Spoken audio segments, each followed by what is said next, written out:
ഗാസയിൽ പിടഞ്ഞു വീണ കുഞ്ഞുങ്ങളുടെ ശാപമാണിത്. ഇന്ന് ആഗോള സമൂഹത്തിൽ നിന്നും സ്വന്തം ജനതയുടെ മനസ്സിൽ നിന്നും അകന്നു കഴിയേണ്ട അവസ്ഥയിലാണ് ഇസ്രയേൽ പ്രധാനമന്ത്രി ബെഞ്ചമിൻ നെതന്യാഹു. നിങ്ങൾ ഫലസ്തീനിയൻ ജനതയോട്, പ്രത്യേകിച്ചും കുരുന്നുകളോട് കാട്ടിയ ക്രൂരതയ്ക്ക് കാലം നിങ്ങൾക്ക് മാപ്പ് തരില്ല. അതാണ് ഇപ്പോൾ നിങ്ങൾ അനുഭവിക്കുന്നത് അത്രയും. എന്താണ് ഇസ്രയേലിലെ പുതിയ സംഭവ വികാസം? നമുക്ക് പരിശോധിക്കാം. നെതന്യാഹുവിന് ശിക്ഷ കിട്ടണമെന്ന് നിങ്ങൾ ആഗ്രഹിക്കുന്നുണ്ടോ? എന്തായാലും കമന്റ് ചെയ്യുക. നമുക്ക് നേരെ വീഡിയോയിലേക്ക് പോകാം. ഇസ്രയേൽ പ്രധാനമന്ത്രി ബെഞ്ചമിൻ നെതന്യാഹു നിലവിൽ ആഭ്യന്തരമായും അന്തർദേശീയമായും വിവിധ കോണുകളിൽ നിന്ന് കാര്യമായ വിമർശനം നേരിടുന്ന ഒരു വ്യക്തിയാണ്. വെടിനിർത്തൽ കരാറിനു ശേഷവും ഗാസയിൽ അരങ്ങേറിയ സംഘർഷത്തിന്റെ പൂർണ്ണ ഉത്തരവാദി നെതന്യാഹു ആണെന്നും എല്ലാത്തിനും കാരണക്കാരനായ നെതന്യാഹുവിനെ ഒറ്റപ്പെടുത്തണമെന്നുമാണ് ആവശ്യങ്ങൾ ഉയർന്നത്. ഗാസയിൽ അടുത്തിടെ ഉണ്ടായ സംഘർഷം അദ്ദേഹത്തിന്റെ നേതൃത്വത്തെയും നയങ്ങളെയും കുറിച്ചുള്ള സൂക്ഷ്മ പരിശോധന സാധാരണ ജനങ്ങളിൽ പോലും ശക്തിപ്പെടുത്തുകയാണ് ചെയ്തിരിക്കുന്നത്. ഇസ്രയേലികൾ തന്നെ ഭരണകൂടത്തിനെതിരെ തിരിഞ്ഞിരിക്കുന്നുവെന്നാണ് ഇവിടെ എടുത്തു പറയേണ്ട ഒരു കാര്യം. യുദ്ധം ആരംഭിക്കുന്നതിന് മുൻപും അതിനുശേഷവും ഇസ്രായേലികൾ നെതന്യാഹുവിനെതിരെ കടുത്ത നിലപാടെടുത്തവരാണ്. ജനാധിപത്യ ഇസ്രയേലിൽ ഏകാധിപത്യ ഭാവമാണ് ബെഞ്ചമിൻ നെതന്യാഹുവിൻ്റെതെന്ന് വിലയിരുത്തലുകളാണ് വന്നിട്ടുള്ളത്. അന്താരാഷ്ട്ര തലത്തിൽ ഇതിനു മുൻപും പലകുറി പഴികേട്ട രാജ്യമാണ് ഇസ്രായേൽ എന്ന കാര്യം അറിയാമല്ലോ. ഗാസയിൽ ഇസ്രായേൽ നടത്തിയ നരനായാട്ടിനെ അപലപിക്കാത്തവരാരുണ്ട്? ഇസ്രായേലിന് ആയുധം നൽകുന്ന അമേരിക്ക അല്ലാതെ ആരും തന്നെ ഗാസയിൽ ഇസ്രായേൽ നടത്തുന്ന വംശഹത്യയെ പിന്തുണയ്ക്കില്ല. എന്നാൽ ആഗോള തലത്തിലെ വിമർശനത്തിനപ്പുറത്തേക്ക് നെതന്യാഹുവിന് ഈ തവണ പണി വന്നിരിക്കുന്നത് ആഭ്യന്തരമായിട്ടാണെന്നാണ് ഓർമ്മപ്പെടുത്തുന്നത്. നെതന്യാഹുവിന്റെ സർക്കാരിനെ തെറ്റായ തീരുമാനമെടുക്കൽ പ്രക്രിയകൾക്കും അപര്യാപ്തമായ പ്രൊഫഷണൽ മേൽനോട്ടത്തിനും അറ്റോർണി ജനറൽ ഗാലി ബഹ്റവ് മിയാര വിമർശിച്ചിട്ടുണ്ടായിരുന്നു. ഇത് പൊതുജന വിശ്വാസത്തിന് ഹാനികരമാണെന്നായിരുന്നു അവർ വാദിച്ചത്. അതായത് അടുത്ത കാലത്തായി നെതന്യാഹു കൂടുതൽ മുൻഗണന നൽകിയത് ആർക്കാണെന്ന കാര്യം അറിയാമല്ലോ. അത് അമേരിക്കയ്ക്കും അതുപോലെ തന്നെ പശ്ചിമേഷ്യയിലെ സംഘർഷത്തിനും തന്നെയാണ്. ഗാസയെ ചുട്ടെരിക്കില്ലെന്ന് ഇരു കൂട്ടരും സമ്മതിച്ച് ഒരു വെടിനിർത്തൽ കരാർ കൊണ്ടുവന്നിട്ടും ഒടുവിൽ ഹമാസ് ബന്ദികളെ മോചിപ്പിക്കുന്നില്ലെന്ന് ചൂണ്ടിക്കാട്ടി വീണ്ടും ഗാസ കത്തിക്കുകയാണ് ഇസ്രായേൽ ചെയ്യുന്നത്. സമാധാനം പുലരുമെന്ന് ഗാസയുടെ പ്രത്യാശയാണ് മിസൈലുകളും യുദ്ധക്കോപ്പുകളും ഉപയോഗിച്ച് ഇസ്രായേൽ അടിച്ചു നിരത്തിക്കൊണ്ടിരിക്കുന്നത്. എന്നാൽ ഗാസയിലെ കുഞ്ഞുങ്ങളെ കൊന്നുതള്ളുന്ന നെതന്യാഹുവും ട്രംപും അറിയുന്നില്ല നിങ്ങളുടെ രാജ്യത്തെ ജനങ്ങൾ പോലും നിങ്ങൾക്കെതിരെ കലാപം നയിക്കാൻ സജ്ജമാകുകയാണ് എന്ന കാര്യം. ട്രംപിന് കിട്ടുന്ന പണി അവിടെ നിൽക്കട്ടെ. നെതന്യാഹുലേക്ക് തിരികെ വരികയാണെങ്കിൽ പ്രതിരോധ മന്ത്രി യോവ് ഗാലന്റുമായുള്ള പൊതുജന അഭിപ്രായ വ്യത്യാസങ്ങളും ദേശീയ സുരക്ഷാ മന്ത്രി ഇറ്റാമർ ബെൻഗൂറിനെ നിയന്ത്രിക്കുന്നതിലെ വെല്ലുവിളികളും കാരണം നെതന്യാഹുവിന്റെ അധികാരം ചോദ്യം ചെയ്യപ്പെട്ടിട്ടുണ്ട്. നിർണായക സമയങ്ങളിൽ സർക്കാരിന്റെ ഐക്യത്തെക്കുറിച്ചുള്ള ആശങ്കകൾ ഉയർത്താൻ ഈ ആഭ്യന്തര സംഘർഷങ്ങൾക്ക് സാധിച്ചിട്ടുണ്ട് എന്നത് എടുത്തു പറയേണ്ടതാണ്.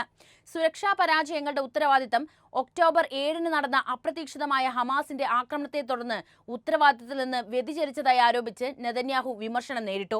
ഹമാസിന്റെ ഉദ്ദേശങ്ങളെക്കുറിച്ച് തനിക്ക് ഒരു മുന്നറിയിപ്പും ലഭിച്ചില്ലെന്ന് അദ്ദേഹം സുരക്ഷാ മേധാവികളെ പരസ്യമായി കുറ്റപ്പെടുത്തിക്കൊണ്ട് പറഞ്ഞിരുന്നു.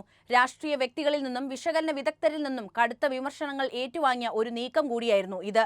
ഗാസയിലെ മാനുഷിക ആശങ്കകളാണ് അടുത്ത പ്രധാനപ്പെട്ട പ്രശ്നം.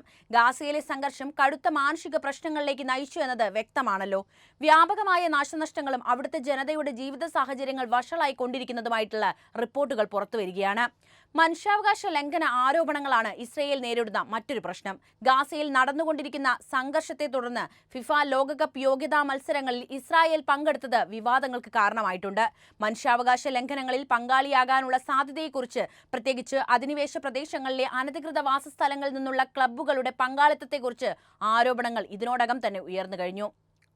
മാത്രവുമല്ല, സുരക്ഷാ ഏജൻസിയുടെ തലവനായിരുന്ന കാലത്ത് പ്രധാനമന്ത്രി ബെഞ്ചമിൻ നെതന്യാഹു തന്നോട് നിയമവിരുദ്ധമായ പ്രവൃത്തികൾ ചെയ്യാൻ പലതവണ ആവശ്യപ്പെട്ടിരുന്നതായി മുൻ ഷിൻബെറ്റ് മേധാവി യോറാം കോഹൻ പറഞ്ഞതോടെ വീണ്ടും ജനങ്ങൾക്കിടയിൽ നെതന്യാഹു വിയർത്തു തുടങ്ങുകയാണ്.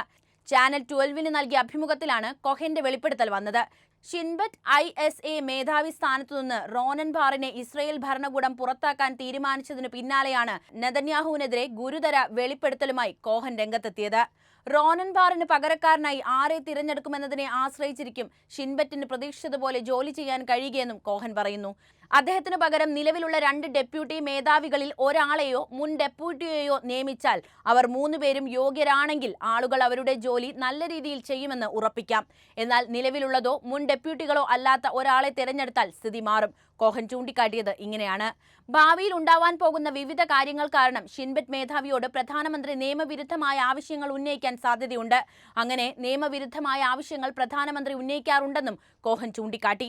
വ്യക്തിപരമായ അനുഭവം കൊണ്ടാണോ ആരോപണം ഉന്നയിക്കുന്നത് എന്ന ചോദ്യത്തിന് നെതന്യാഹു ഒന്നിലധികം തവണ നിയമവിരുദ്ധമായ കാര്യങ്ങൾ തന്നോട് ആവശ്യപ്പെട്ടിട്ടുണ്ടെന്ന് കോഹൻ വ്യക്തമാക്കി കഴിഞ്ഞു. നെതന്യാഹു തന്റെ പിൻഗാമിയായ നാദവ് അർഗ്മാനോടും ബാറിനോടും ഇതേ ആവശ്യം ഉന്നയിച്ചതായി കോഹൻ പറയുന്നു. നിർണായക സുരക്ഷായോഗ്യ വിവരങ്ങൾ ചോർത്തുന്നില്ലെന്ന് ഉറപ്പാക്കാൻ 2011 സർക്കാരിലെ ഉന്നത പ്രതിരോധ ഉദ്യോഗസ്ഥരുടെ ഫോൺ സംഭാഷണങ്ങൾ ചോർത്താൻ നെതന്യാഹു തന്നോട് ആവശ്യപ്പെട്ടതായി കോഹൻ മുമ്പ് തന്നെ ആരോപിച്ചിരുന്നു. അഭിമുഖത്തിൽ കോനൻ ബാറിനെ പുറത്താക്കാനുള്ള നെതന്യാഹുവിന്റെ തീരുമാനത്തിനൊപ്പം നിന്ന മന്ത്രിമാരെയും കോഹൻ വിമർശിച്ചു. ഇതെവിടേക്കാണ് പോകുന്നതെന്ന് മന്ത്രിമാർക്കറിയാം. എന്നാൽ അവർ ആടുകളെ പോലെ നീങ്ങുന്നു. നിശബ്ദരും ചോദ്യം ചെയ്യാത്തവരുമായി തുടരുന്നു. രാഷ്ട്രീയ സാമ്പത്തിക താൽപര്യങ്ങൾ മൂലം അവർ തങ്ങളുടെ സ്ഥാനങ്ങളിൽ കടിച്ചു തൂങ്ങി നിൽക്കുകയാണ്. കോഹൻ വിശദമാക്കിയത് ഇങ്ങനെയാണ്. ഷിൻബെറ്റ് മേധാവിയെ പിരിച്ചുവിട്ടതുപോലുള്ള സംഭവങ്ങളും അറ്റോർണി ജനറൽ ഗാലി ബഹ്റാവ് മിയായുടെ അസന്നമായ പിരിച്ചുവിടലും സമൂഹത്തിൽ ബുദ്ധിമുട്ടേറിയ പോരാട്ടങ്ങൾക്കും വലിയ വിള്ളലുകൾക്കും ഭിന്നതകൾക്കും കാരണമാകും. നിർഭാഗ്യവശാൽ ഇത് ഇസ്രായേൽ സമൂഹത്തിനുള്ളിൽ ആക്രമണങ്ങൾ ഉണ്ടാകാൻ കാരണമാകും. ഇത് പ്രധാനമന്ത്രി നെതന്യാഹുവിന്റെ മാത്രം പ്രശ്നമല്ല, മറിച്ച് മുഴുവൻ സർക്കാരിന്റെയും പ്രശ്നമായിരിക്കും, കോഹൻ കൂട്ടിച്ചേർത്തു. 2023 ഒക്ടോബർ 7 ഹമാസ് ആക്രമണം തടയുന്നതിൽ പരാജയപ്പെട്ട റിപ്പോർട്ട് പുറത്തുവന്നതിന് പിന്നാലെയാണ് റോനൻ ബാറിനെതിരായ നടപടി വരുന്നത്. റോനൻ ബാറിന് മേലുള്ള തന്റെ വിശ്വാസം നഷ്ടപ്പെട്ടുവെന്ന് പ്രധാനമന്ത്രി ബെഞ്ചമിൻ നെതന്യാഹു പറഞ്ഞ് ഒരാഴ്ചയ്ക്ക് ശേഷമാണ് പുറത്താക്കലുണ്ടായത്. രാജ്യത്തിന്റെ ചരിത്രത്തിൽ ആദ്യമായാണ് ആഭ്യന്തര സുരക്ഷാ ഏജൻസിയുടെ തലവനെ സ്ഥാനത്ത് നിന്ന് നീക്കുന്നത് പോലും. കാലാവധി അവസാനിക്കാൻ 1 വർഷം കൂടി ബാക്കിയുള്ള ബാറിനെ 2021 ജൂണിനും 2022 ഡിസംബറിനുമിടയിൽ നെതന്യാഹുവിനെ അധികാരത്തിൽ നിന്ന് പുറത്താക്കിയ മുൻ ഇസ്രായേലി സർക്കാരാണ് നിയമിച്ചത്. 2023 ഒക്ടോബർ 7 ഹമാസ് ആക്രമണത്തിന് മുമ്പ് തന്നെ നെതന്യാഹുവുമായുള്ള ബാറിന്റെ ബന്ധം വഷളായി തുടങ്ങിയിരുന്നു. രാജ്യത്തെ ഭിന്നിപ്പിച്ച നിർദ്ദിഷ്ട ജുഡീഷ്യൽ പരിഷ്കാരങ്ങളെ ചൊല്ലി ഉൾപ്പെടെയായിരുന്നു ഇരുവരും തമ്മിൽ അഭിപ്രായ വ്യത്യാസമുണ്ടായിരുന്നത്. ഹമാസ് ആക്രമണത്തെക്കുറിച്ചുള്ള ഷിൻബെറ്റിന്റെ ആഭ്യന്തര റിപ്പോർട്ട് മാർച്ച് 4 പുറത്തു വന്നതിന് പിന്നാലെ ബന്ധം വീണ്ടും വഷളായി തുടങ്ങി. ആക്രമണം തടയുന്നതിൽ ഏജൻസിയുടെ സ്വന്തം പരാജയം റിപ്പോർട്ടിൽ ഷിൻബെറ്റ് അംഗീകരിക്കുകയും ചെയ്തു. നിശബ്ദ നയമാണ് ഹമാസിനെ വൻതോതിലുള്ള സൈനിക വിന്യാസത്തിന് സഹായിച്ചതെന്നും റിപ്പോർട്ടിൽ പറഞ്ഞിരുന്നു. വിപുലമായ അധികാരങ്ങളുള്ള ഷിൻബെറ്റ് നെതന്യാഹുവിന്റെ അടുത്ത സഹായികൾക്കെതിരെ ദേശീയ സുരക്ഷാ ലംഘനങ്ങൾ ആരോപിച്ച് അന്വേഷണം നടത്തുന്നുമുണ്ട്. ഇതും പുറത്താക്കാൻ കാരണമായെന്നാണ് സൂചന. വിദേശ മാധ്യമങ്ങൾക്ക് രഹസ്യരേഖകൾ ചോർത്തി നൽകിയതും ഖത്തറിൽ നിന്ന് പണം വാങ്ങിയതും ഇതിൽ ഉൾപ്പെടുന്നു. നിലവിൽ നടക്കുന്ന അഴിമതി വിചാരണയ്ക്കൊടുവിൽ നെതന്യാഹുവിന് ജയിൽ ശിക്ഷ ലഭിക്കാനുള്ള സാധ്യതയുണ്ടെന്നാണ് റിപ്പോർട്ടുകൾ. വ്യാഴാഴ്ച നെതന്യാഹുവിന്റെ തീരുമാനത്തിന് മറുപടിയായി സർക്കാരിനയച്ച കത്തിൽ പിരിച്ചുവിടൽ അടിസ്ഥാനരഹിതമായ അവകാശവാദങ്ങളുടെ അടിസ്ഥാനത്തിലാണെന്നും പിന്നിൽ ഗൂഢലക്ഷ്യങ്ങളുണ്ടെന്നും ബാർ കുറ്റപ്പെടുത്തി. തന്നെ പുറത്താക്കാനുള്ള തീരുമാനം പൂർണ്ണമായും രാഷ്ട്രീയ താൽപര്യങ്ങൾക്കനുസൃതമാണെന്ന് തികച്ചും അസ്വീകാര്യമായ ഉദ്ദേശങ്ങളാൽ ഉള്ളതാണെന്നും ബാർ ചൂണ്ടിക്കാട്ടി. ബാറിനെ പിരിച്ചുവിടാനുള്ള നീക്കത്തിനെതിരെ കഴിഞ്ഞ 3 ദിവസമായി ഇസ്രായേലിൽ പ്രതിഷേധം തുടരുകയാണ്. എന്തായാലും ഇസ്രായേൽ പ്രധാനമന്ത്രിയുടെ കാര്യം കട്ടപ്പുകയാണ്. നെതന്യാഹുവിന് കുരുക്കുകൾ മുറുകിക്കൊണ്ടേയിരിക്കുകയാണ്. ഗാസയിൽ തീയിടുന്നതിൽ ശ്രദ്ധ കേന്ദ്രീകരിക്കുന്നതിന്റെ ഒരു പകുതി താൽപര്യം ജനങ്ങളോടും സ്വന്തം രാജ്യത്തോടും കാണിച്ചിരുന്നുവെങ്കിൽ ഇത്രത്തോളം ബുദ്ധിമുട്ട് നിങ്ങൾക്ക് നേരിടേണ്ടി വരില്ലായിരുന്നു എന്നാണ് എനിക്ക് പറയാനുള്ളത്. ഗാസയിൽ ഇസ്രായേലിന്റെ കടന്നാക്രമണത്തിൽ ഹമാസ് വക്താവ് ഉൾപ്പെടെ നിരവധി പേരാണ് കൊല്ലപ്പെട്ടത്. അതിൽ തന്നെ നിരവധി പേർക്ക് ഗുരുതരമായി പരിക്കേറ്റിട്ടുണ്ട് എന്ന റിപ്പോർട്ടുകളും പുറത്തുവന്നു. വടക്കൻ ഗാസയിലെ ജബലിയ നഗരത്തിൽ നടന്ന ഇസ്രായേൽ ആക്രമണത്തിൽ ഹമാസ് വക്താവ് അബ്ദേൽ ലത്തീഫ് ഖാനൂനാണ് കൊല്ലപ്പെട്ടത്. മരണം ഹമാസ് തന്നെയാണ് സ്ഥിരീകരിച്ചതും. ജബേലിയ ക്യാമ്പിൽ ഹമാസ് വക്താവ് താമസിച്ചിരുന്ന ടെന്റിനു നേരെ നടന്ന വ്യോമാക്രമണത്തിൽ അദ്ദേഹം ഉൾപ്പെടെ 9 പേർ കൊല്ലപ്പെട്ടു എന്ന വാർത്തയാണ് പുറത്തുവന്നത്. ഹമാസ് ബാക്കിയുള്ള 59 ബന്ദികളെയും വിട്ടയക്കുന്നവരെ കടന്നാക്രമണം തുടരുമെന്നാണ് ഇസ്രായേലിന്റെ ഭീഷണി. ഗാസയിലെ സെയ്ത്തൂൺ, ടെൽ അൽ ഹവ തുടങ്ങിയ പ്രദേശങ്ങളിൽ നിന്നുള്ളവരോട് ഒഴിഞ്ഞുപോകാൻ ഇസ്രായേൽ സൈന്യം ആവശ്യപ്പെട്ടിട്ടുമുണ്ട്. ഇതിനിടെ ഗാസയിൽ പട്ടിണിയും ഭക്ഷ്യവസ്തുക്കളുടെ ക്ഷാമവും അതിരൂക്ഷമാണെന്ന് UN വേൾഡ് ഫുഡ് പ്രോഗ്രാം അറിയിച്ചു. റംസാനിലെ 27ാം രാവിന് മുന്നോടിയായി ജെറുസലേമിലെ അൽ അക്സ പള്ളിയിൽ വൻ തിരക്കും അനുഭവപ്പെട്ടു. ഇസ്രായേൽ സൈന്യത്തിന്റെ കർശന നിയന്ത്രണങ്ങൾക്കിടയിലും 2 ലക്ഷത്തോളം വിശ്വാസികൾ അൽ അഗസയിൽ എത്തിയെന്നാണ് റിപ്പോർട്ടുകൾ.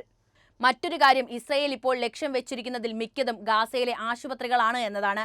ആകെയുള്ള ആശ്രയമായ ആശുപത്രികളെ കൂടി തച്ചുടച്ചാൽ എല്ലാം കൊണ്ടും ഗാസയിലെ ജനതയെ ശ്വാസം മുട്ടിക്കാനുള്ള ശ്രമമാണ് ഇസ്രായേലിന്റെ ഭാഗത്തുനിന്ന് ഉണ്ടാകുന്നത്. ഇതിനെല്ലാമുള്ള പണി ഇസ്രായേലിന്റെ ഭരണാധികാരിക്ക് ഇപ്പോൾ കിട്ടിക്കൊണ്ടിരിക്കുകയാണല്ലോ എന്നതാണ് ഇവിടെ എടുത്തു പറയാനുള്ളത്. താൻ നിരന്തരം ചെയ്യുന്ന കർമ്മങ്ങൾ താൻ അനുഭവിച്ചിടണമെന്നത് നെതന്യാഹുവിന്റെ കാര്യത്തിൽ സത്യമാകുന്ന കാഴ്ചയാണ് ഇപ്പോൾ കാണുന്നത്. ഇത് നെതന്യാഹു അർഹിക്കുന്നതാണോ? അഭിപ്രായം എന്തായാലും കമന്റായി കുറിക്കുക. ഒപ്പം വീഡിയോ ഇഷ്ടപ്പെട്ടാൽ ലൈക്ക് ചെയ്യാനും ഷെയർ ചെയ്യാനും പ്രത്യേകം ശ്രദ്ധിക്കുമല്ലോ.